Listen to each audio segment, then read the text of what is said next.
coblos. Yuk Bangka Belitung, marilah kita sukseskan pilkada yang jurdil. Assalamualaikum warahmatullahi wabarakatuh. Waalaikumsalam warahmatullahi wabarakatuh. Pemirsa Bangka Pos, dimanapun Anda berada, jumpa kembali dengan saya, Edi Yusmanto, di Yuk Ngupil. Aduh, namanya nih Yuk Ngupil ini loh. Yuk Ngobrol Pilkada. Kalau ingat ngupil, ya itu sebenarnya pelesetan, tapi diksinya adalah ngobrol pilkada. Dan hari ini saya sudah kedatangan 3 orang penting yang punya kompetensi di bidangnya masing-masing. 2 sebenarnya udah hatam betul dengan ilmu di Komisi Pemilihan Umum. Ya, saya perkenalkan dulu. Yang pertama adalah Bang Yusmayadi. Kenapa beliau saya taruh di awal? Karena ternyata beliau 2 periode. Halo Bang Yusmayadi. Beliau adalah komisioner KPU anggota Kota Pangkal Pinang periode 2013-2018, kemudian lanjut di 2018-2023. Siap. Rencana mau lanjut kemarin tapi ditunda dulu ya. Iya, ya. Oke. Kemudian yang kedua adalah Bang Ruslan. Bang Ruslan adalah sama komisioner KPU Kota Pangkal Pinang juga periode 2018-2023. Oh, sama ini satu angkatan berdua. Reuni. Pas dulu lah kangen-kangenan. Oke. Kemudian yang ketiga, wah ini yang paling keren nih. Ini kita sepakat nih Bang, keren ya, sepakat ya. Iya, ini ada Luna Febriani, beliau akademisi dari Universitas Bangka Belitung. Terima kasih teman-teman semua sudah hadir di Yuk Ngupil hari ini. Semoga waktunya yang hari ini disempat-sempatkan datang ke studio Bangka Pos dapat memberi manfaat untuk pemirsa Bangka Pos kita hari ini. Siap ya, hari ini kita akan ngobrol soal pentingnya kita terdaftar di DPT. Kira-kira kalau sampai sekarang masih ada nggak yang tidak terdaftar di DPT? Gitu ya. Sampai hari ini ya, karena pilkada sebentar lagi kan. Oke.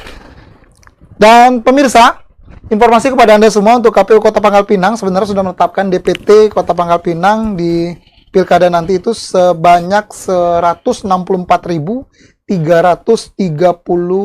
pemilih tersebar di atau TPS-nya, tempat pemungutan suaranya ada sebanyak 311.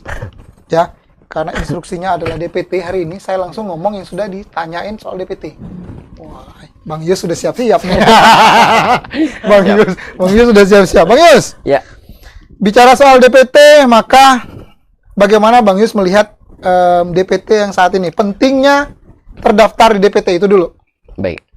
Terima kasih mengenai yang terkait dengan DPT ini. Jadi kami ingin sampaikan terima kasih kepada KPU Kota Pangkal Pinang yang sudah memberikan ruang kepada kami, yang dimana kalau saya sendiri tadi sudah disampaikan, kebetulan kita sudah pernah melaksanakan 2 kali pilkada. Betul. Ya, kemudian 2 kali pemilu bersama-sama dengan Pak Ruslan. Udah hatam mestinya ilmunya nih. Kalau hatam belum ya. Ya, tapi setidaknya kita menemukan beberapa case yang memang harapannya untuk pilkada 2024 ini tidak bisa terjadi lagi seperti itu. Nah, jadi terkait dengan pertanyaan betapa penting, ya sangat-sangat penting DPT atau daftar pemilih tetap ini, karena sekali lagi bicara konteks pemilu maupun pilkada, awal untuk menentukan segala sesuatu terhadap dengan pilkada atau pemilu ya DPT. Berapa surat suara yang harus dicetak, kuncinya adalah DPT. Di DPT. Iya, kemudian berapa bilik suara dan segala macam yang ada di TPS, nah, kemudian cadangan segala macam, ya semuanya itu kunci utamanya adalah di DPT. Bahkan ketika pemilu 2024 yang lalu di bulan Februari itu kan kita sebenarnya cukup signifikan terkait dengan jumlah pemilih. Nah, jadi untuk yang pilkada, karena memang sudah ditetapkan oleh kawan-kawan di KPU Kota Pangkal Pinang, tadi disampaikan ada 164.330 pemilih. Nah, sementara di pemilu 14 Februari yang lalu kita di angka 161.416 pemilih. Artinya di sini ada pasti sekitar 2.900-an pemilih, hampir 3.000. Oh, kok signifikan? Artinya kalau kita tidak memberikan pemahaman kepada publik, kok KPU menghilangkan hak pilih? Nah, yang seharusnya orang ini baru sekian bulan kok bisa angka 3.000, tapi disinilah yang harus benar-benar kita pahami bahwa dalam konteks pemilihnya, pemilih pemilu dengan pemilih pilkada itu berbeda. Artinya kalau pemilu kan warga negara Indonesia yang berusia 17 tahun atau lebih. Artinya mau dari manapun asalnya, ketika syarat ini terpenuhi, wajib didaftarkan. Tapi dalam konteks pilkada, skupnya lebih mengerucut. Artinya kalau dalam konteks pemilihan wali kota Pangkal Pinang, ya memang yang wajib memilih dan berhak ditetapkan sebagai DPT adalah warga Pangkal Pinang yang dibuktikan dengan identitas kependudukan Pangkal Pinang.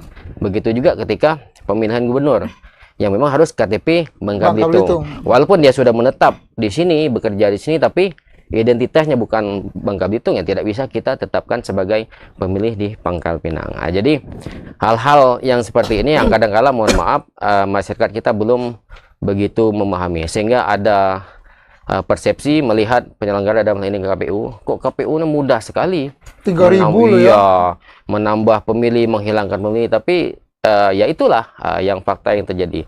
Kemudian berikutnya sebenarnya daftar pemilih ini memang sepemahaman saya, sepengetahuan saya memang dari dulu harus ekstra mengurusnya, karena yang kita urus ini adalah barang hidup, manusianya. Barang hidup. Ya berbeda kalau kita ngurus gedung, aset yang kalau tidak dipindah itu tidak akan pindah. Tapi kalau manusia, hari ini kita daftarkan sebagai DPS, ketika akan penetapan untuk DPT dia sudah pindah.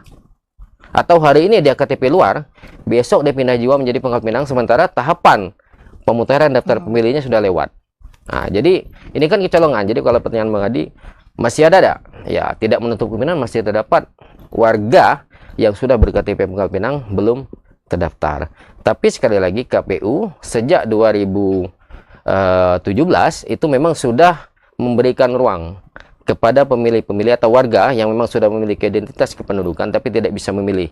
Nah, dalam konteks ini kita nanti ada namanya daftar pemilih khusus, yaitu warga negara Indonesia yang sudah berusia 17 tahun atau lebih tapi tidak terdaftar di dalam DPS maupun DPTB. Nanti dia boleh memilih dengan catatan menunjukkan KTP setempat. Nah, jadi ini sebenarnya kami ingin menyampaikan juga pesan kepada kawan-kawan di KPU. Ini harus jangan sampai berhenti untuk mensosialisasikan, memberikan pemahaman kepada publik. Jadi mentang-mentang DPT sudah terdaftar, dia tidak mengecek namanya di sana, misalkan setelah dicek tidak ada, wah saya tidak bisa memilih. Padahal dia punya KTP Pangkal Pinang. Nah, disinilah peran-peran kawan-kawan KPU, ada PPK, PPS untuk memberikan edukasi ini kepada masyarakat bahwa ketika sudah ada identitas Pangkal Pinang tetap punya hak pilih. Nah, jadi kalau betapa penting ya, sangat penting. Sangat penting. Sangat penting. Walaupun ya tadi ada kemungkinan ya karena mungkin tidak aware dengan diri sendiri, dia kok tiba-tiba kok tidak ada gitu. Betul. Kan? Ada tetap case begitu ya? Ada. Jadi tonton di eranya Bang sama, Yus, ada. Iya.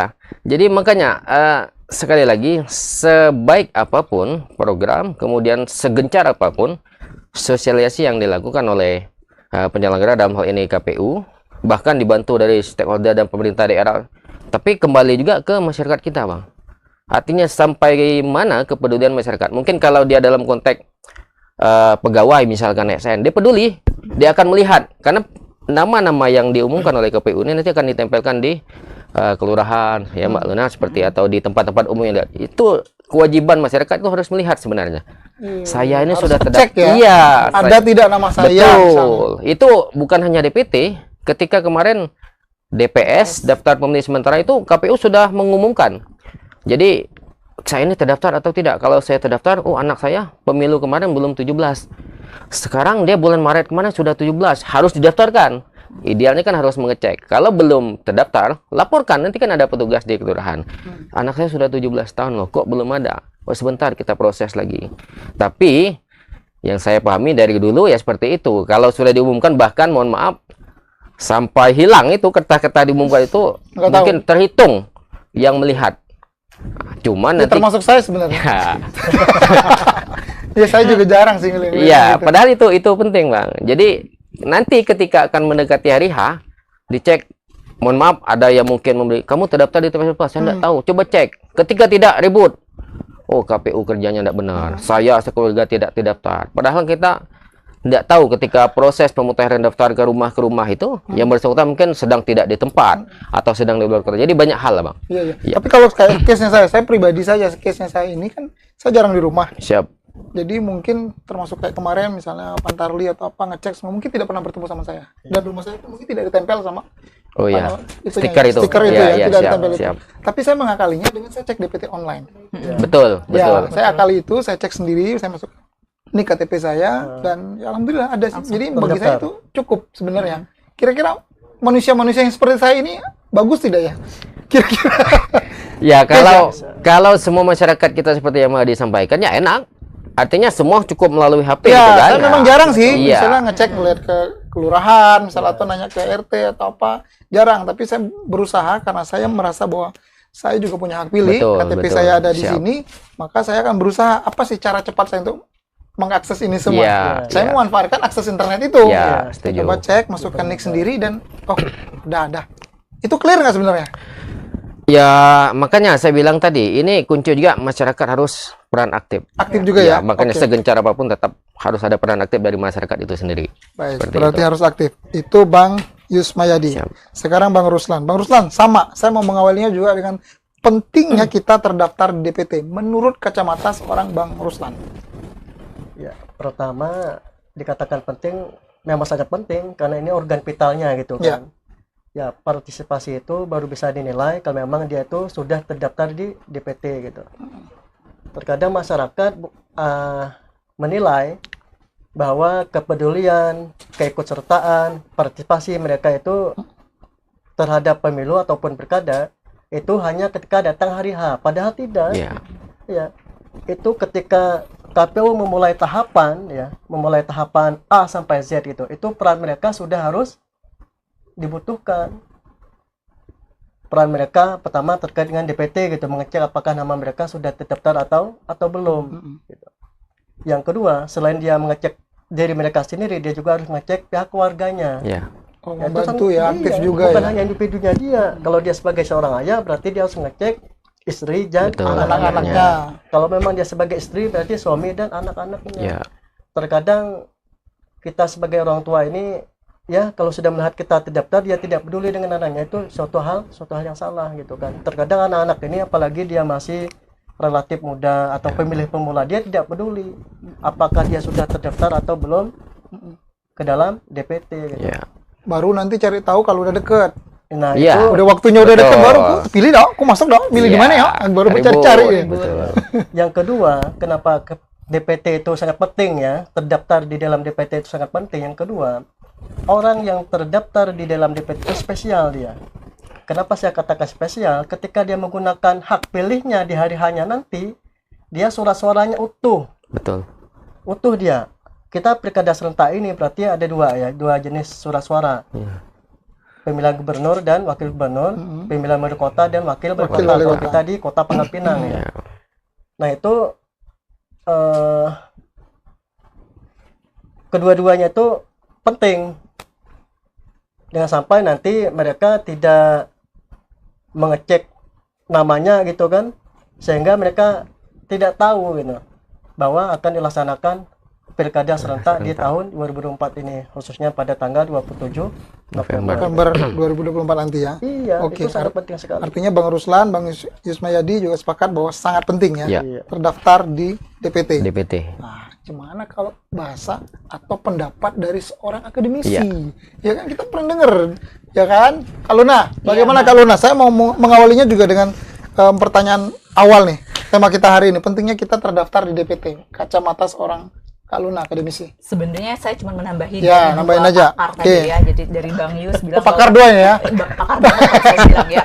Kalau Bang Yus bilang ini merupakan bagian awal dasar dari pilkada Betul. itu sendiri. Ya. Kalau tadi Bang Ruslan bilang ini organ vital ya dari penyelenggaraan pemilu. Nah, menurut saya ada dua hal yang menjadikan kenapa ya saya bilang ini penting. DPT menjadi bagian penting. Ada dua hal saya melihat, karena pertama ini menjadi hak konstitusi warga negara Indonesia itu sendiri.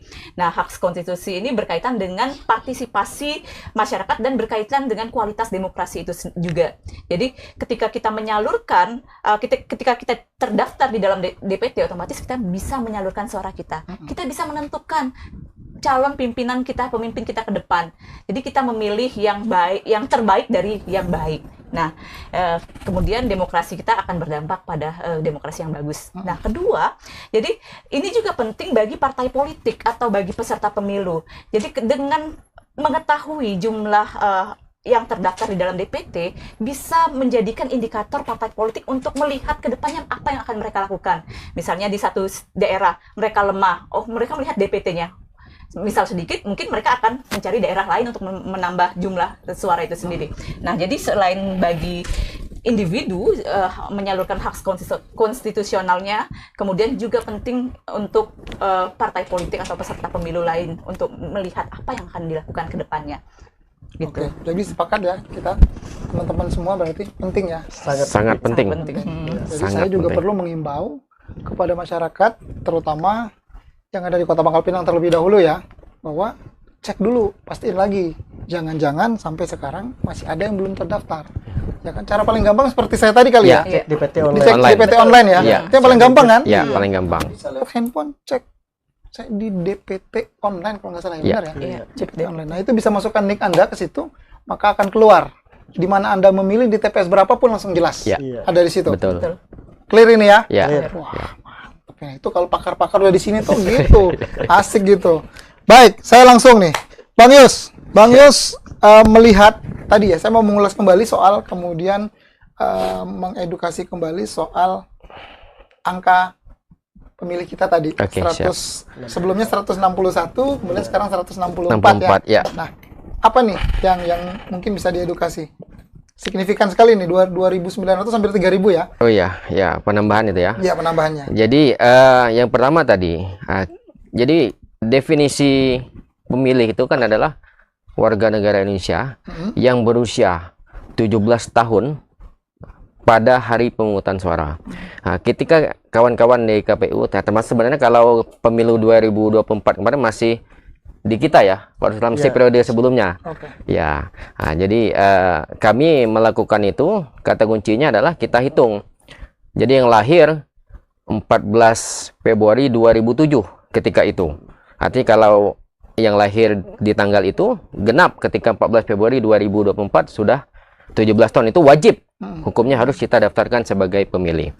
Nah, kemudian untuk pilkada, kan ini sudah bergeser, berarti ada adaptasi berapa bulan sampai ke tahapan awal kawan-kawan untuk melakukan pemutahiran daftar pemilih untuk pilkada. Jadi hitung mundurnya adalah harus 17 tahun ketika tanggal 27 November tahun 2007. Artinya kan ada adaptasi. Jadi ini lumayan banyak karena sekali lagi Dinas Kependudukan dan Catatan Sipil juga mereka selalu melakukan update. Penduduk-penduduk yang 17 tahun yang wajib KTP, mereka gencar melakukan ke sekolah. Di situ kawan-kawan di KPU juga gencar bekerja sama. Jadi ketika ada kegiatan itu, KPU-nya nebeng tapi dengan tujuannya sama. Artinya anak-anak kita yang sudah berusia 17 tahun wajib KTP nanti tanggal 27 November itu didaftarkan oleh kawan-kawan KPU untuk sebagai pemilih pemula. Sehingga ya signifikan jumlahnya untuk penambahan itu. Tapi ingat, berbanding juga ada beberapa yang warga yang memang tadi saya sampaikan yang memang bekerja di Pangkal Pinang, tinggal di Pangkal, tapi sudah katakan sudah setahun 2 tahun, tapi identitas mereka masih asal, belum dirubah. Nah, itu ketika daftar di pemilu untuk pilkada itu dicoret kawan-kawan. Oh iya. Iya, karena tidak punya hak untuk memilih pilgub. Dia terdaftarnya di tempat asal gitu kan. Jadi angka-angka ini juga termasuk nanti TPS. TPS ini kan kita pemilu kemarin di Februari itu kan 622 TPS. Sementara untuk pilkada itu sudah ditetapkan oleh teman-teman KPU itu ada 311, artinya setengah.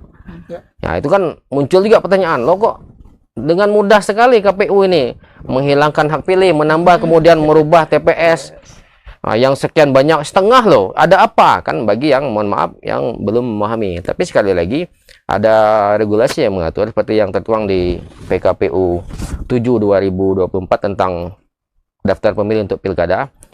Dia ada ketentuan satu TPS itu kan maksimalnya 600 pemilih. Untuk pilkada ya. Iya, jadi kawan-kawan ketika menyusun awal kemarin daftar pemilih, jadi mereka menggabungkan 2 TPS karena untuk TPS pemilu 2024 Februari kemarin itu maksimal itu 300 pemilih satu TPS. Nah, jadi untuk pilkada digabungkan sehingga signifikan. Cuma kan mohon maaf kalau kita tidak memberikan edukasi kepada masyarakat secara utuh, ini kan berita-beritanya akan berkembang bermacam-macam. Ini ada pengerucutan TPS, apa maksudnya segala macam. Jadi sekali lagi hal-hal seperti ini yang memang Nah, kita harus menyampaikan kepada publik. Jadi publik ini kan dalam konteks politik nih mudah, Bang.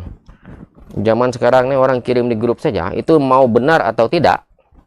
Kalau ibu-ibu di rumah dikirim, aku udah nyangka ternyata, padahal belum Langsung. tentu. Iya, Respon ya. betul, belum tentu benar. Tapi kembali dengan positif seperti yang Bang sampaikan, untuk ngecek DPT padahal dia punya handphone. Ya. Tapi agak berat gitu. Iya. Nah, Dia jadi- lebih senang ngecek media sosial. betul. Jadi inilah mungkin nanti ada tambahan dari Iya, akademisi iya. Mbak Luna kan dia lebih memahami sosiologi masyarakat kita seperti apa. Baik. Nah, Makanya seperti yang itu. lebih penting kenapa adanya program Yongupil ini. Betul. Ya.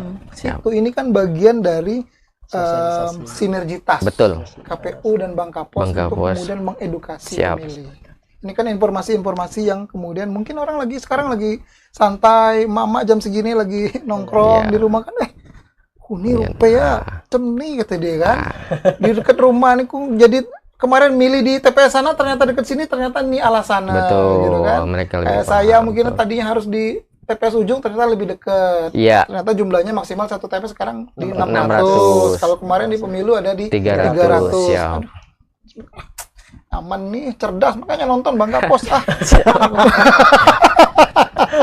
Baik, baik, baik. Kalau case untuk DPT sendiri di eranya Bang Ruslan atau Bang Yusmayadi, Iya. ada apa yang terjadi mungkin? Ada case-case yang mungkin agak ribet soal DPT? Ada tidak?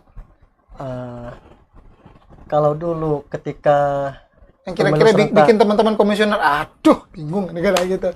sebenarnya problem DPT itu sama saja sebenarnya. Sama, Dari ya? Oh, tahun seperti ke itu ya? tahun, dari Iya. Itu pemilu aja. ke pemilu sama-sama aja. Cuma terkadang kita kaget ketika pemilu serentak 2019 kemarin itu total DPT-nya 135 kan. Nah, Oke. sekarang menjadi 164. Berarti kan 30-an ribu tuh nambahnya. Mm-mm. Dengan jenjang waktu 5 tahun 5 gitu tahun, kan. siap. Iya, itu 30.000 tuh nambahnya untuk pemilih di Kota Pangkal Pinang. Kalau terkait dengan Dari tahun berapa tadi? 2019. Oh, 2019. Pemilu serentak 2019. Pemilu serentak 2024 itu kurang lebih 30-an ribu tuh bertambahnya pemilih di Kota Pangkal Pinang. Terkait dengan problemnya penyusunan DPT itu dari pemilu ke pemilu, dari pilkada ke pilkada sama-sama aja itu. Iya. Tapi kalau dikaitkan dengan angka partisipasi, Bang Ruslan? Kalau terkait dengan angka partisipasi, kalau pemilu serentak 2019 kemarin dengan 2024 itu hampir-hampir sama. Itu di angka 83, sekian persen. Artinya kita genapkan 84%. Itu kalau untuk pemilu ya. Nah, kalau untuk pilkadanya ini sangat berbeda sekali konteksnya. Pemilu itu yang berkampanyenya, yang bersosialisasinya itu banyak. Karena peserta pemilunya banyak. Ada presiden dengan tim dan segala macamnya. DPD RI dengan tim segala macamnya, DPR RI tingkat 1, tingkat 2, tingkat 3 gitu kan. Provinsi dan kabupaten kota. Semua tim itu bergerak. Makanya partisipasi ketika di pemilu serentak 2019, Tinggi. 2024 tinggi sekali. Ya. Semua daerah itu pasti tinggi sekali. Kota Pangkal Pinang kalau kita di Bangka Belitung itu terkecil. Karena kita level kota sangat berbeda sekali konteksnya dengan pedesaan, dengan kabupaten kabupaten. yang lain gitu kan. Kenapa angka partisipasinya berbeda? Pertama tadi terkait dengan yang bersosialisasi, berkampanye itu berbeda. Oke. Ya, Ini yang mempengaruhi ya, itu angka sangat berpengaruh partisipasi ya. sekali. Sedangkan di pilkada itu pasangan calon kita di Kota Pangkal Pinang hanya satu kan, hanya satu pasangan calon nanti akan bertanding dengan kota kosong. Gubernur kita ada 2 pasangan calon gitu. Ya bukan kita menafikan gitu kan, syukur-syukur kita bisa mencapai di angka 70%. Kalau kita berkaca pada pilgub terakhir 2017, Kota Pangkal Pinang itu angka partisipasinya hanya 51, sekian. Kenapa kecil? Karena pada waktu itu ada beberapa faktor. Faktor pertama itu adalah cuaca. Pada saat pemilihan gubernur 2017 kemarin terakhir, itu cuacanya hujan. Ya. Dari pagi sampai dengan Ya. perhitungan itu hujan. Ya. Itu mungkin bisa dijadikan salah satu faktor. Yang kedua, bisa saja waktu itu dari pasangan calon yang untuk dipilihnya. Kan masyarakat kita sebagai pemilih berbeda gitu kan, keinginan, kemauannya dipimpin oleh seorang pemimpin, sosok yang seperti apa gitu. Itu bisa saja sebagai faktor. Yang ketiga, bukan kita menafikan, bisa saja kurangnya sosialisasi. Ya, saya sebagai alumni KPU, ya sekarang teman-teman di KTPU, makanya ini sosialisasi kita untuk menjangkau semua elemen gitu, aspek-aspek itu sangat penting sekali. Jangan sampai masyarakat kita khususnya di Kota Pangkal Pinang itu tidak tahu kapan dilaksanakan pilkada serentak 27 November tahun ini 2024 gitu. Oke, sosialisasi. Iya, sosialisasi itu sangat penting. Bukan hanya KPU sebenarnya, karena tugas untuk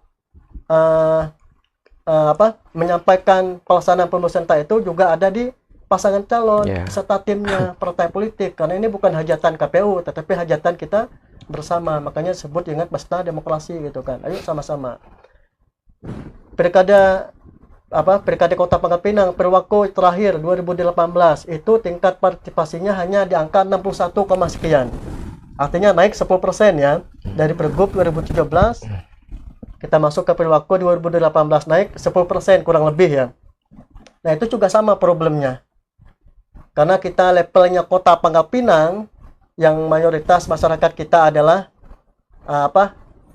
kota kita ini disebut adalah kota jasa ya, kota jasa industri.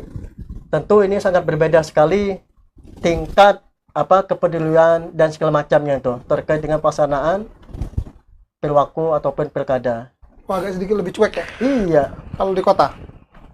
Di kota itu satu. Yang kedua, itu tadi aspeknya mungkin sama yang sampaikan di awal itu tadi, karena yang berkampanye itu sedikit, tidak kita nafikan ya. Kenapa angka partisipasi pada pemilu itu tinggi sekali gitu kan? Yang berkampanye itu banyak, maaf, sudah menjadi rahasia umum. Yang membagikan uang itu juga banyak. Money politik itu adalah salah satu faktor untuk meningkatkan angka partisipasi. Bagus dong, sisi positif berarti. Ya, kita dari KPU, kalau kita KPU menyampaikan bersosialisasi, kita masyarakat pemilih untuk tidak menerima money politik. Oh, kirain saya tadi mendukung itu. Iya. tetapi ya, kembalikan kepada masyarakat, kan masyarakat punya pilihan gitu kan. Masyarakat Tapi punya bagus pilihan. itu, artinya kacamata seorang orang yang pernah juga di dalam situ melihat bahwa itu juga faktor X yang mendongkrak, betul nggak? Ya. Angka partisipasi. Iya, mau tidak mau gitu kan, ini sudah Real, menjadi kan? rahasia umum. Iya. Iya. Ah, Bayangkan ini fakta yang terjadi ya. ini fakta nih. Fakta yang Oke. terjadi pada pemilu ke pemilu gitu. Ah, Yang mana nominalnya dari pemilu ke pemilu pasti ada kenaikan gitu kan. Yang tadi hanya 100, pemilu ke depan nanti akan 150 sampai 200, 300 gitu kan. Itu terjadi. Dan sekarang itu sistemnya aduh itu sudah paketan. Presiden sampai dengan kabupaten kota paket itu 1,5 juta sudah menjadi umum kan. Iya. tuh ini kok 1,5 Nah, ini- juta ini dari mana Ini ini? kita mengamati ini adalah salah satu faktor yang mendongkrak angka betul. partisipasi. Tetapi kalau kita dari KPU-nya itu tidak dibenarkan karena itu yang disebut dengan namanya money politik, politik. pembelian suara. Ya, tetapi lagi-lagi semuanya kita kembalikan kepada masyarakat. Ketika KPU telah melakukan sosialisasi untuk tidak menerima money politik gitu kan. Ya, lagi-lagi kita kembalikan kepada masyarakat. Ketika ada pasangan calon, tim suksesnya gitu kan berkali-kali datang Ya. ke rumah gitu kan. Nah, itu pemilih kadang-kadang kita cerdas, dia tidak mau menerima. Tetapi kalau sudah berkali-kali Terpaksa. imannya goyah juga Sifatnya kan. terpaksa ya. Iya. Istrinya tidak ambil, suaminya yang ambil gitu kan. Itu fakta yang Ada terjadi pengalaman di gitu? lapangan. Iya. Oh, ada pengalaman nih betul. Enggak. Saya Oh, enggak. dari tetangga-tetangga gitu. Oh, kan. tetangga. Ya, saya Ya, pikir kita ada sudah pengalaman. berkali-kali didatangi gitu kan. Awal tidak kita terima gitu. Oke. Baik. Biar lebih jelas lagi kita lihat dari kacamata akademisi. Dia biasanya sentuhan akademisinya lebih ini lagi. Bagaimana kemudian kalau melihat DPT tadi keterkaitannya dengan angka partisipasi? Apa yang disampaikan mungkin bisa agak nyambung ya berarti ya. Iya. Saya menyambung dari yang dikatakan Bang Ruslan tadi, memang salah satu faktor yang mendorong dari keterlibatan seseorang terlibat atau berpartisipasi di dalam dunia politik adalah material. Ya, jadi ada stimulus dari luar yang diberikan, kemudian berupa uang, barang, itu mendorong kita untuk terlibat di dalam partisipasi politik. Nah, selain itu, faktor lainnya adalah kedekatan atau hubungan dengan calon itu sendiri. Ya, bisa jadi relawan atau mungkin keluarga, dan makanya itu yang menjadi titik penting. Sosialisasi para calon itu mendekati atau menggait orang-orang masyarakat untuk terlibat dalam berpartisipasi. Nah, kemudian ada selanjutnya ada di dalam masyarakat kita ini sejenis pemikiran ya, yang kalau memilih apa untungnya bagi saya, dan itu yang sampai sekarang memang masih menjadi kendala. Kalau saya memilih sama saja hidup saya, masih menjadi petani, masih menjadi nelayan, tidak ada keuntungannya. Saya memilih ataupun tidak sama.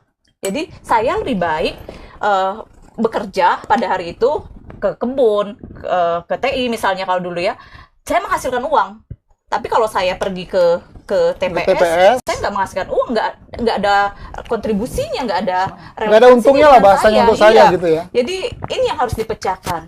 Apa keuntungan? Padahal masyarakat harusnya tahu bahwa ketika mereka memilih ini, itu akan mempengaruhi kebijakan-kebijakan ke depan, ya. Maka partisipasi politik itu menentukan, partisipasi masyarakat itu menentukan harga sawit, harga karet, ya, harga timah, pelacuran kemiskinan, penelantaran itu ada kaitannya dengan partisipasi politik. Jadi itu menentukan. Jadi meskipun tidak hari itu ya terjadi, tapi 5 tahun ke depan akan terjadi. Akan terjadi. Iya. Berarti akan sangat mempengaruhi. Sangat sekali. Lalu ada nggak strategi ataupun apa ya kalau teman-teman yang sudah memang di situ ya untuk kemudian selain yang tadi ya faktor materi juga material yang bobot yang lain, hal-hal yang lain untuk meningkatkan angka partisipasi. Bang Ruslan atau Bang Ismayadi? Ya, mungkin salah satu cara juga untuk meningkatkan partisipasi yang dilakukan KPU ini adalah suatu hal yang sudah tepat gitu kan. Kan sosialisasi terus kalau Iya, KPU kan. sosialisasi terus gitu, artinya tidak ada alasan nanti bagi masyarakat pemilih untuk menyalahkan KPU gitu kan. Artinya kami belum dapat informasi terkait dengan hari pemungutan suara untuk Pilkada serentak 2024 itu salah. Karena KPU sudah jor-joran itu kan dengan berbagai macam programnya. Salah satu program kita sekarang ini gitu kan untuk didengarkan kepada masyarakat. Sebenarnya dari pasangan calon tersebut gitu, itu mereka punya apa ya? Penting sekali buat mereka lakukan gitu, menyampaikan kepada masyarakat dengan melibatkan semua partai politik sebagai pengusungnya untuk sama-sama bergerak gitu kan. Ya bukan hanya maaf ya kita melakukan pembodohan kepada pemilih masyarakat gitu kan dengan kita cara berikan uang, artinya kita menyogok gitu kan. Artinya ayo kita sama-sama kita rubah mindsetnya itu. Semua partai politik memang sudah tugasnya mereka gitu kan, ketika ada hajatan seperti ini sama-sama melakukan sosialisasi, bukan hanya dibebankan kepada KPU. Toh pada akhirnya ketika angka partisipasi ini rendah, nanti yang disalahkan, yang disorot ini adalah KPU. Sebagus apapun, sebanyak apapun kegiatan yang dilakukan oleh KPU, ketika angka partisipasinya rendah, itu pasti akan banyak nanti yang bersuara bahwa KPU kurang melaksanakan sosialisasi. Yang kedua, masyarakat juga ya yang sudah mendapatkan sosialisasi, yang sudah mendapatkan pendidikan politik dari partai politik, sosialisasi dari KPU, ayo mereka juga sebagai kader ya mereka juga jadi kader, sampaikan informasi tersebut kepada sanak pemilihnya. Pertama keluarganya, kalau dia suami kepada istrinya, anak-anaknya, tetangganya. Bantu mensosialisasikan juga. Bukan hanya berhenti di dia sendiri saja gitu kan. Baik. Bang Ismadi, Ya. Bang Ismadi mungkin karena 2 periode Ya. pasti terlihat sangat signifikan. Oke. Periode yang pertama dengan periode kedua. Apa yang Abang melihat kalau untuk angka partisipasi? Baik, kalau bicara partisipasi, kalau dari saya jujur, saya melihatnya untuk 2024 saya sangat optimis naik. Naik. Ya, nah, apa yang menjadi barometernya? Reasonnya, alasannya? Pertama adalah ini pemilihan kepala daerah serentak. Jadi kita melaksanakan Pangkal Pinang, pemilihan wali kota, pemilihan gubernur. Ada masyarakat ya, tidak, mohon maaf tanda kutip, saya tidak senang dengan calon gubernur. Calon ini misalnya. Tapi saya ini suka dengan calon wali kota. Dia akan hadir ke TPS. Begitu juga kebalikannya. Ya, dia tidak suka dengan wali kotanya. Saya cuman gubernurnya orang saya. Dia Saya datang senang. juga Dia tetap. akan datang juga ke TPS. Dan ini berkaca dengan pemilu serentak. Jadi ketika kita melaksanakan 2019 pemilu serentak pertama di Indonesia, memilih legislatif dengan pilpres, sebenarnya angkanya itu naik. Orang bukan pileknya. Karena ada kontestasi pemilihan presiden yang tanda kutip luar biasa. Jadi mereka yang dari luar, saya katakan yang bekerja di Pangkal Pinang, kemudian asalnya dari Jakarta, dari Bandung, dari Sulawesi, bla bla, tapi di sini mereka antusias. Kami melaksanakan ketika 2019 kemarin sosialisasi, kita mengirimkan surat jemput bola ke lembaga-lembaga perbankan, perusahaan-perusahaan yang notabene adalah pegawainya banyak dari luar. Kita kirimkan, daftarkan kepada KPU Pangkal Pinang untuk sebagai pemilih tambahan ketika itu. Banyak itu bang, luar biasa. Angka bahkan Pangkal Pinang itu sekian berapa 4.000 kemarin tambahan. Tensi vertikal. Yang Betul. DPTB ya? Iya. Itu termasuk saya itu. Iya. Iya. Jadi kita sempat kewalahan juga kan. Nah, tapi apa kita tanya, kok Tarik, kami tidak kenal dengan calegnya, tapi kami ingin milih presidennya. Iya. Iya, jadi kita tarik ke pilkadanya itu. Nah, jadi ini apa namanya? Karena saya melihatnya dari 99, misalkan 2004, 2007, 2008, 2009 terakhir 2019, artinya alhamdulillah karena terlibat langsung fenomena ini yang menjadi. Cuman ya tetap ada plus minus. Nah, minusnya adalah banyak hal-hal yang terjadi di pilkada 2004, salah satunya ketika pemilu dengan pilkadanya serentak. Nah, kalau dari kacamata saya pribadi ya bicaranya agak kurang efektif ketika diserentakkan dua momen ini yang tapi kalau pilkada serentak sendiri kemudian di tahun yang beda mungkin itu lebih efektif gitu kan. Jadi kita akan mendapatkan tanda kutip calon-calon yang memang mereka sudah fight, sudah siap fight. Kalau ini kan lelah pemilunya aja belum selesai Bang. Belum habis, harus menghadapi pilkada. Jadi ya mohon maaf mungkin hanya ada ala kadar perintah dari DPP atau segala macam, ya sudah kita ikut saja. Tapi artinya tidak maksimal kalau saya melihat ya, tidak maksimal karena mereka juga baru selesai perang kok, harus perang lagi gitu. Kalau untuk yang kita sekarang yang pilkada ini, gubernur dan wali kota dan wakil wali kota, kira-kira estimasinya meningkat atau tidak? Kalau saya makanya saya tetap saya optimis ini meningkat. Meningkat. Ya, karena saya juga walaupun case-nya sekarang agak sedikit berbeda ya untuk kota. Betul. Single kan? Betul. Tunggal kan? Ya, tapi kan ingat kali lagi tadi saya sampaikan, mereka senang dengan dua calon gubernur dan wakil gubernur yang ada. Iya, itu menarik. Itu kan menarik, jadi paling tidak keinginan mereka untuk datang ke TPS. Minimal dia udah menerima 2 suara kan? Ya, walaupun katakan misalkan saya tidak akan milih yang ini. Saya cukup milih gubernur. Dia berubah pikiran kan? Ya. Tapi sekali lagi ini juga izin Bang Edi, apa namanya yang harus kita berikan edukasi kepada masyarakat. Nanti kita selalu kan bicara golput. Nah, sebenarnya kalau dalam istilah kepemiluan mungkin ya, koreksi Mbak Luna kalau saya salah. Golput ini kan tidak ada sebenarnya. Betul. Ya, itu kan istilah kita Indonesia ini kan sering menggunakan istilah yang lama-kelamaan itu terbiasa menjadi, padahal kalau kita bicara konteks pemilu tidak. Tapi itu yang menjadi momok oleh KPU. Kalau kemarin Pak Ruslan di divisi sosialisasi dan partisipasi masyarakat, ya itulah musuh terbesar Ruslan itu golput. Golput ya. Ya, bagaimana cara jadi mereka harus maksimal segala macam. Tapi kalau sekarang sebenarnya kawan-kawan di KPU baik itu provinsi maupun kabupaten kota itu lebih enak mereka melakukan sosialisasi karena ada dua agenda besar yang harus mereka sampaikan. Kalau kita hanya fokus misalkan di pemilihan bupati atau wali kotanya mungkin agak kurang menarik bagi beberapa masyarakat. Tapi ini ada konteks gubernurnya loh. Nah, itu kan waduh, saya suka. Jadi sekali ini saya pikir akan menjadi sangat-sangat baik nanti untuk partisipasi. Dan saya sekali lagi sangat-sangat, karena kemarin juga kita sering di wilayah terkecil lah, di kampung kan, ngobrol-ngobrol cerita. Mereka, wah seru nih, saya milih pilgub. Nah, saya tidak suka dengan mungkin wali kota saya tidak ada pilihan, atau bupati saya tidak ada pilihan, tapi saya pengennya gubernurnya ini. Nah, jadi itu sudah terbukti di beberapa di kalangan bawah lah. Kalau sebelumnya mereka selalu yang disampaikan seperti Mbak Luna tadi, alah tidak ada ngaruh buat kita kok. Untuk apa sih? Nah, kalau pemilu Pak Rustam menyampaikan itu tadi karena langsung kena Pak kalau sudah bicara money politik. Nah, mau jadi tidak urusan yang penting saya sudah untung. Hari ini saya tidak bekerja, kamu ganti uang saya 1 hari tidak bekerja. Itu yang jadi itu yang kemarin. Ya, yang kemarin. Yang ini ada lagi nggak? Saya tidak tahu. Kira-kira. Kalau yang kira-kira. Sebenarnya kalau itu tidak bisa ngira, itu pasti terjadi. Kan udah Kalau pemilu pilkada pasti terjadi. Ya, tinggal sekali lagi besar kawan-kawan di penyelenggara itu harus tadi Pak Ruslan sampaikan, KPU harus gencar. Money politik ini sebenarnya kalau masyarakat paham, dia lihat ancaman, karena itu ada ancaman pidana loh.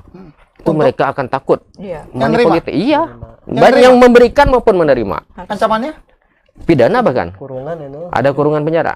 Di 150. Iya, 100.000. Iya, kena. Kalau ada saksi. Artinya memang negara kita ya tidak membenarkan, tidak melegalkan money politik ini. Itu aja kata kunci. Ya kan minta tolong dia tuh.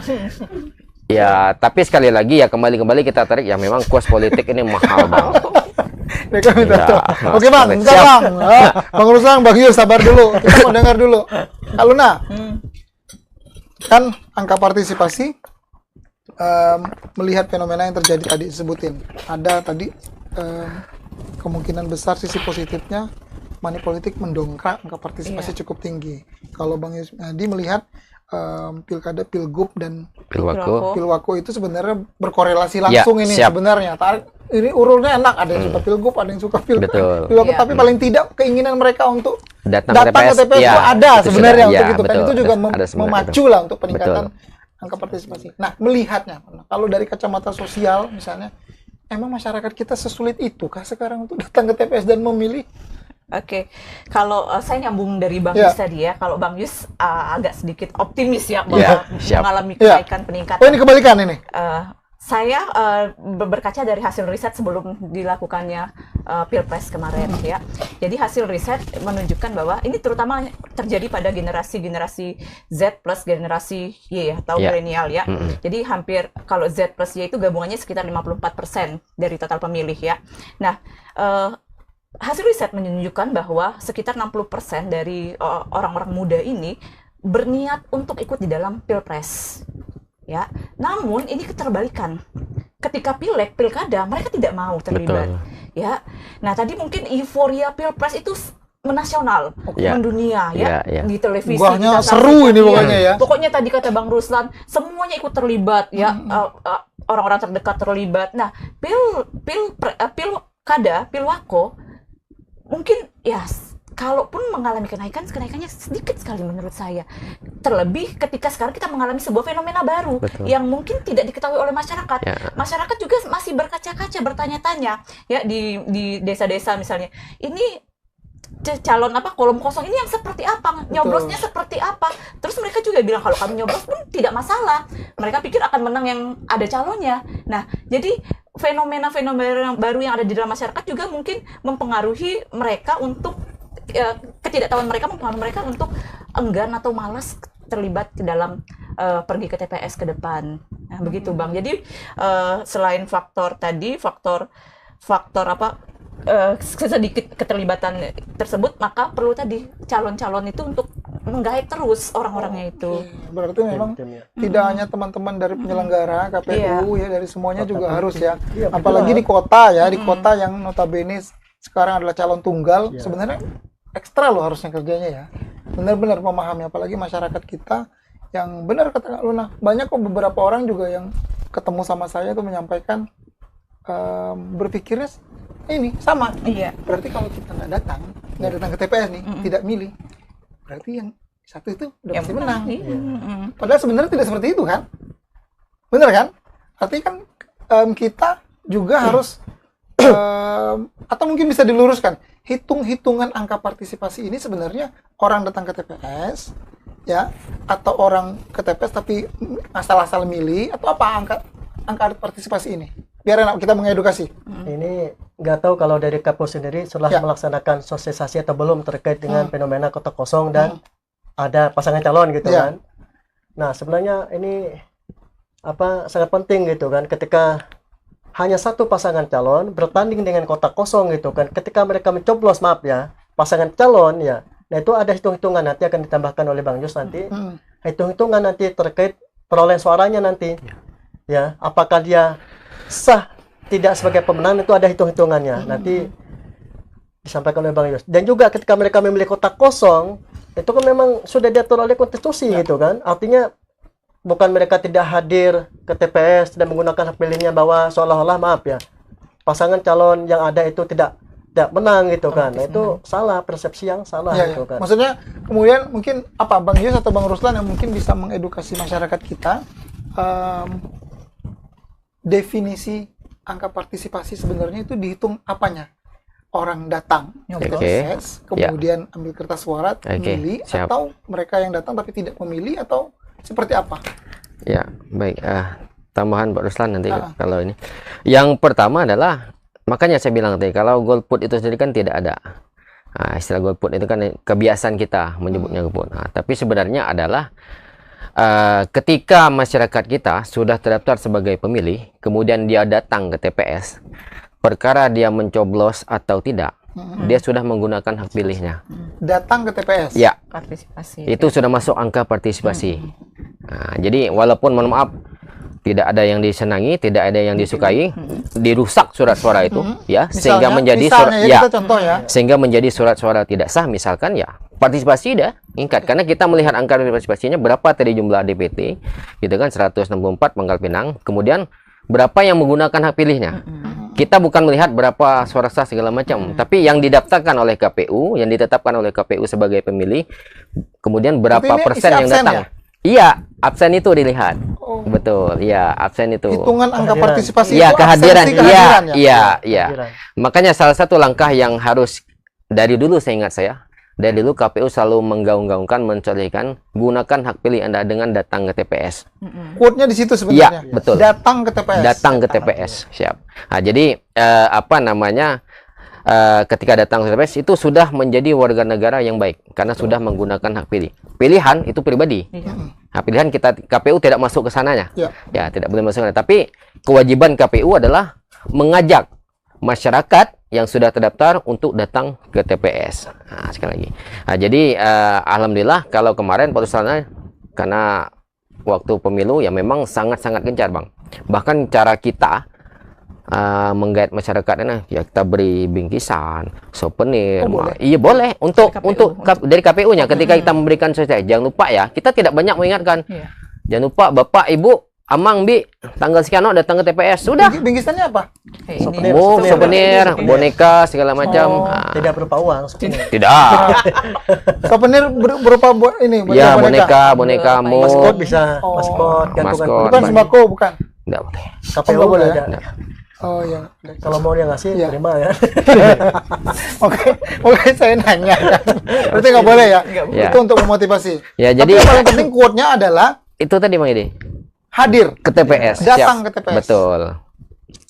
Itu kan yang paling simpel sebenarnya kan. Iya. Terlepas karena masalah pilihan itu kembali ke individu masing-masing. Betul. Tapi yang paling penting adalah di 27 November 2024 nanti Anda tuh datang dulu seperti Betul. Siap. bener kan? Ya. Datang ada nama Ika di situ, TPS mana Ika datang. Betul. Habis itu ada kertas suara, ya kan? Isi absensi, nah Ika nyoblos itu urusan Ika lah. Ya, itu tidak boleh kita. Itu Itu pribadi. udah nggak partisipasi. Ya, sudah masuk dihitung, partisipasi, sudah persentasenya dihitung. Sudah dihitung. Iya. Oke.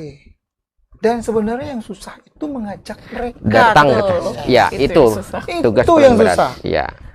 Ada gawe, Mm-mm. nggak suka ke calon, Betul. bener nggak? Iya. Ya kan? Iya. Tidak dapat apalah, Ya. kan? Itu reason-reason yang paling simple. Iya. Apa guna milih? Mm-mm. Dia milih sama lah, kan bahasa dia kan? Kurang lebih. Hal-hal inilah yang kemudian menjadi tugas kita bersama. Betul. Selain teman-teman Iya. KPU. Mm-mm. Bukan hanya tugas KPU sebenarnya. Saya Ya, kita semua. Betul, kita semua. Nah, Harus jadi membantu untuk kemudian mensosialisasikan ini. Mari sama-sama seperti kita datang ke TPS, minimal datang ke TPS, siap. Mm-mm. ya kan? Ya, Bang Ruslan di lingkungan keluarga lah terdekat, Bang Yusma di Siap. lingkungan terdekat, Kak Luna lingkungan terdekat, saya juga. Tapi kalau Kak Luna melihat fenomena ini sendiri dari tahun ke tahun itu semakin baik atau semakin kesadaran masyarakat untuk ikut berpartisipasi dalam pilkada? Kalau kesadaran masyarakat ya, jadi sebenarnya sekarang itu kalau untuk generasi Z dan Y itu ada aktivitas politik baru. Jadi aktivitas kolektivisme. Jadi sebenarnya kolektivisme ini di satu sisi mempermudah aktivitas politik. Jadi misalnya kayak Bang Edi tadi bisa mengecek DPT melalui online. Jadi generasi-generasi Z dan Y ini kan agak sedikit mager. Nah, dengan bantuan aplikasi handphone gawai, itu mereka bisa mengecek. Dan aktivitas politik generasi Z dan Y ini lebih banyak dilakukan di media sosial. Dan itu saya rasa itu cukup membantu dan cukup meningkatkan untuk generasi Z dan Y. Hanya saja ada generasi Z dan Y ini mengalami sebuah labilitas politik. Jadi di satu sisi mereka kadang ingin terlibat, tapi di satu sisi kadang mereka mager, malas terlibat. Nah ini yang harus diperhatikan. Jadi maka dari itu calon-calon itu juga harus membidik generasi yang jumlahnya banyak ini untuk menjadi sasaran. Maka mereka lebih mendominasi kayaknya. Iya. Nah begitu. Jadi kalau saya melihat sebenarnya media sosial atau koneksi dari digital ini membantu sebenarnya meningkatkan kesadaran masyarakat kita, terutama generasi-generasi muda. Tapi kalau overall, kira-kira analisanya sejauh ini, apakah kesadaran itu semakin baik atau dari semuanya, dari yang zaman, yang era-era yang udah tua, yang masih muda, Gen Z, M dan sebagainya itu kira-kira nanti untuk pilkada ini? Kalau kesadaran politik itu sudah cukup baik. Sudah cukup baik Karena kita ya. sudah banyak yang melakukan aktivitas-aktivitas edukasi dan sosialisasi politik, mulai dari sekolah, keluarga, itu sudah melakukan media sosial, sudah melakukan. Jadi sudah cukup baik. Sudah cukup baik. Iya. Kalau Bang Yusmadi, Ya, kesadaran politik sudah sangat-sangat baik dari tahun ke tahun ya. Cuman sekali lagi ya, memang tidak bisa kita pungkiri masyarakat yang pragmatis, yang pesimis terhadap pemilu itu mau gimana caranya kalau mereka sudah itu ndak masuk lagi Bang Edi. udah masuk. Iya, ndak masuk. Jadi Pernah menemukan yang begitu? banyak sekali. Mental. Dan kita pernah melakukan sosialisasi dengan Pak Ruslan ya. Jadi ketika itu masuk ke tempat yang memang isinya masyarakat yang memang pesimis. Jadi mau ngomong apa aja ndak diterima oleh mereka, ndak bisa masuk. Saya pikir. Tapi kewajiban KPU Hanya untuk mensosialisasikan datang ke TPS. iya, mereka tidak iya, terima. karena itu tadi seperti yang Mbak Luna sampaikan, siapapun presidennya, siapapun gubernur, siapapun wali kota, siapapun bupati, ya kami gini lah, kandak kerja kami tidak makan. Nah, jadi ini yang kadang-kala menjadi tantangan ya. Saya tidak bicara itu menjadi tugasnya, tapi tantangan kami bagaimana cara. Bahkan kita pernah menyampaikan ya, kalau memang bapak ya tidak ngaruh, tapi ingat bapak punya anak, punya cucu, yang mana tahu nanti setelah sekolah dengan program yang bagus oleh dari salah satu pasangan ini misalkan, itu kan merasa terbantu. Kalau mungkin bapak tidak merasakan dampak secara langsung, tapi ingat kita punya anak cucu dan sebagainya. Jadi hal-hal yang seperti ini kadang-kala kami harus masuk pelan-pelan masuk. Kalau menghadapi masyarakat seperti itu kita tidak bisa langsung gas, Langsung gitu ya. tidak bisa, kita Mental pelan-pelan. gitu. Iya, edukasinya pelan-pelan, bahkan dengan bawa tadi yang seperti Pak Sulan sudah siapkan souvenir gitu kan, bingkisan, tidak bisa diterima juga. Ya, karena salah souvenir yang dibawa.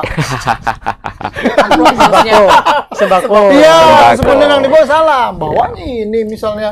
Karena kalau KPU yang ngundang, yang datang sedikit. Tapi Iya. kalau parpol yang ngundang, Parpol sudah ngundang, pasti iya, tahu ya. iya, iya. Itu Itu fak- realitasnya ya, ya. Karena souvenirnya beda. Iya, ini beda. Iya, souvenirnya beda. Oke, itu Bang Yusmedi. Kalau Bang Ruslan melihat, Iya, pertama saya juga berbasis data gitu kan. Dari riset-riset yang pernah kita lakukan, tidak saya sebutkan lembaganya. ya, kalau dari riset nih memang Ya, dia itu memang memang. spesialis dia nih memang nih. Kesadaran masyarakat tentang politik itu sudah mulai melek gitu, Ya. tumbuh Ya, gitu oh, kan. sudah semakin baik berarti. Ya. Iya, semakin sudah baik. semakin baik dari pemilu ke pemilu, pilkada ke pilkada gitu.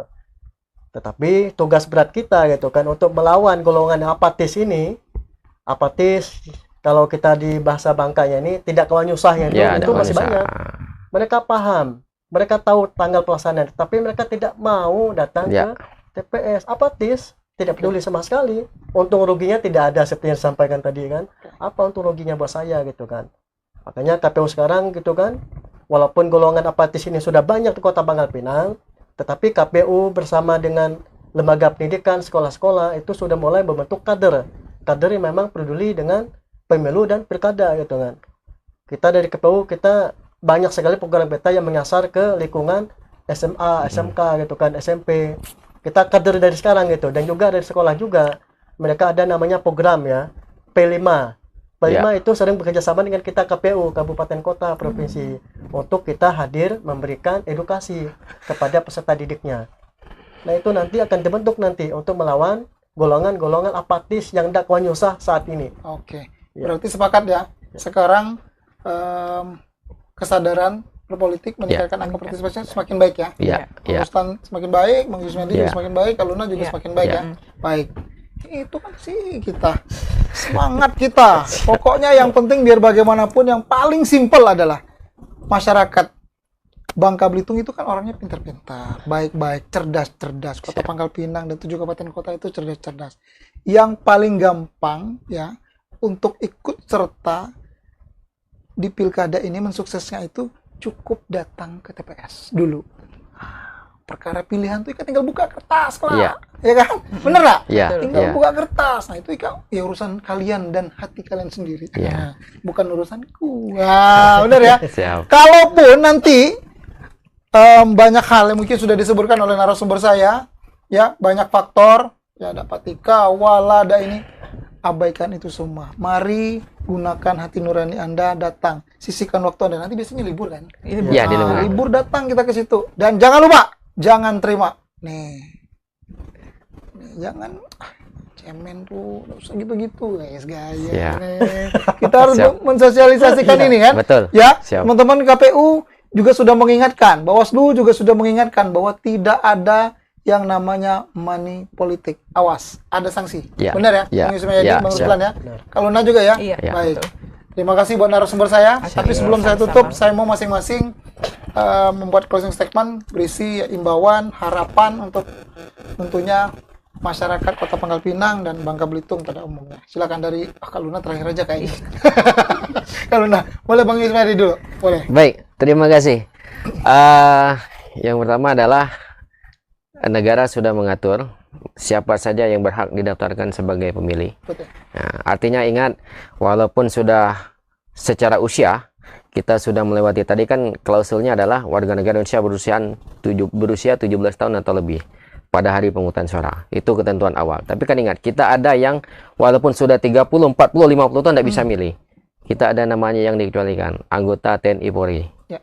Nah, mereka itu mungkin kalau kita riset, mungkin Pak Ruslan bukan riset, ada juga aku pengen milih, tapi negara tidak memperbolehkan. Nanti Nah, nunggu pensiun. iya, sudah pensiun. Jadi sekali lagi, ini sudah pilkada tinggal menghitung bulan sini 1 bulan ya. Ini sudah Kurang masuk. lebih. Ya. Sekarang sudah tahapan kampanye. Nah, tinggal jadi masyarakat Pangkal Pinang gunakan hak pilih sebagaimana yang sudah ditetapkan oleh KPU, nama-nama kita cek di lingkungan terdekat. Tidak mau ke kelurahan, mungkin seperti Bang Edi sampaikan, cek aja di online. Oh, sudah terdaftar di TPS ini, artinya negara sudah melakukan tugasnya, KPU sudah melakukan tugasnya sesuai dengan diatur untuk mendaftarkan Bapak Ibu warga masyarakat yang memang sudah punya hak untuk memilih. Jadi gunakan hak pilih nanti, karena ada dua, ketika warga tidak datang, ada 2 momen yang dilewatkannya, yaitu pemilihan wali kota dan wakil wali kota Pangkal Pinang, pemilihan gubernur dan wakil gubernur Pangkal Pinang, yang selama ini dilakukan secara terpisah. Artinya satu momen itu ada 2 kerugian kalau tidak menggunakan. Jadi sekali lagi, gunakan hak pilih secara bijak. Hari ini masih dalam tahapan kampanye, silakan lihat, pantau mana yang terbaik menurut aturan ini. Tapi sekali himbauan tadi seperti Bang ini, kita sepakat kata kuncinya adalah datang dulu ke TPS, kemudian gunakan hak pilih terkait pilihan hati nurani masing-masing. Baik. Seperti itu. Terima Terima kasih. kasih Bang Yusuf Mayadi. Applause dulu lah buat Bang Yusuf Mayadi. Oke. Bang Ruslan, silakan. Baik, kepada masyarakat Kota Pangkal Pinang khususnya dan Bangka Belitung pada umumnya gitu kan. Pentingnya kita untuk menjadi pemilih spesial. Pentingnya kita untuk menjadi orang yang spesial gitu. Kenapa saya sebut pemilih spesial? Terdaftar di dalam DPT karena dia suara-suaranya utuh. Iya. Itu satu. Yang kedua, jam memilihnya juga utuh. Iya. Dari 07.00 sampai dengan pukul 13.00. Itu pemilih spesial yang terdaftar di DPT. Walaupun masih ada yang belum terdaftar di DPT, nanti untuk next ke depannya pemilu maupun pilkada, pastikan Anda terdaftar di DPT. Dan jangan lupa gunakan hak pilih kalian gitu. Karena satu suara itu sangat menentukan nasib daerah kita. Jangan jauh, kalau bangsa mungkin terlalu luas. Betul. Tapi kalau daerah kita, di situ akan merasakan meskipun tidak berdampak langsung kepada pemilih itu sendiri, tetapi akan berdampak kepada orang tuanya. Ya. Kalau memang dia SN, pegawai, pekerja, tani, semuanya akan ada dampaknya, maka satu suara sangat menentukan nasib daerah kita. Terima kasih. Baik, applause juga buat Bang Ruslan. Baik, Kak Luna, silakan. Saya ingin cuma mengutip dari sebuah quotes-nya penyair Jerman yang mengatakan bahwa buta politik adalah buta terbodoh. Dengan bangga dia mengatakan bahwa aku benci politik, padahal dia tidak sadar bahwa dari benci politik itu akan menghasilkan sebuah kemiskinan, ya, penelantaran, kemudian korupsi dan lain sebagainya. Nah, maka dari itu kawan-kawan, semuanya seperadi yang ada di sini, kita jangan buta politik. Dengan salah satu caranya dengan pergi ke TPS pada tanggal 27 November 2024. Sekian, Luar terima kasih. biasa. Tepuk tangan juga buat Kak Luna. Dan tepuk tangan untuk kita semua. Sekali lagi, seperadi semua. Pemirsa, yuk ngupil. Ya, yuk ngobrol pilkada KPU Kota Pangkal Pinang. Ya, quote-nya sederhana tadi. Yang penting teman-teman berpartisipasi, berperan aktif dengan datang ke TPS di 27 November 2024. Ya, pastikan nama Anda terdaftar di daftar pemilih tetap. Ya, masih ada waktu. Masih bisa, ya. Dan kemudian ini udah masa kampanye. Lihat betul track recordnya, ya kan, visi misi, ya kan, program-programnya, ya kan. Kalau kira-kira masuk akal, pilihlah. Tidak masuk akal, tidak tahu apalah. Ya kan? Kembali ke kalian.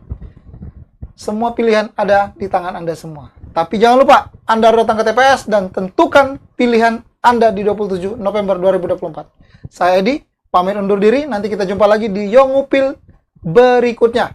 Wassalamualaikum warahmatullahi wabarakatuh. Waalaikumsalam warahmatullahi wabarakatuh. Yuk pada Belitung, marilah kita sukseskan.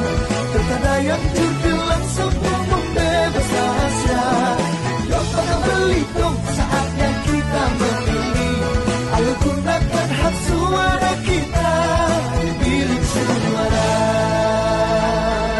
Yos, pradik sekaben, yang tua yang muda, semua orang Bangka Belitung. Jangan lupa hari Rabu tanggal 27 November 2024 kita gunakan hak pilih kita. Kita di TPS.